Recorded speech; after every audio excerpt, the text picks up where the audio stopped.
NASA's brand new space telescope is scheduled to launch in 5 years with a ticket price of about $8 billion when it's all said and done.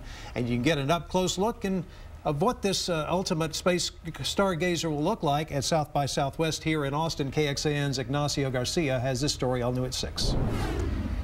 At first glance, it looks like a spaceship that landed outside the Long Performance Arts Center, but it's actually a replica of the latest in space observation, called the James Webb Space Telescope, named after NASA's former administrator. We're building this telescope to answer the big questions that Hubble can't answer. It'll be 100 times more powerful, and we'll see awesome things about the universe. The James Webb was primarily designed to study the birth and evolution of galaxies and the formation of stars and planets. It's also being looked at as a critical tool to spot potential dangers heading towards Earth, like the meteor hit that rocked Russia last month. And we need to put up more telescopes both in orbit and on the ground to be able to detect these objects before they do any great damage to the Earth. Smith added that space exploration is a little bit like studying history and learning lessons from it. Some South by Southwest fans we spoke to were impressed by the advances in space technology.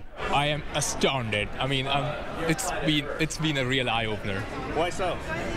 It's so cool to see some technology that's so far away. You generally don't get to see it. You just read about it on the web, but to experience it almost firsthand, it's mind-blowing. I've been following it a little bit, but I wasn't very aware of the details of the technology, and just looking at all the presentations out here is fantastic. 3 years ago, the government grounded the human space flight program. Maybe today's new excitement will breathe new life into NASA. Ignacio Garcia, KXAN News. When you hear NASA, you probably think Houston, but you should also think Austin. There are a number of NASA Austin connections. Last year, UT was one of 12 universities picked by the NASA Jet Propulsion Laboratory to take part in a program focused on advancing space exploration. And astronaut Tim Kopra was born and raised here in Austin and graduated from McCallum High School. Tim Kopra spent 2 months on board the International Space Station back in 2009.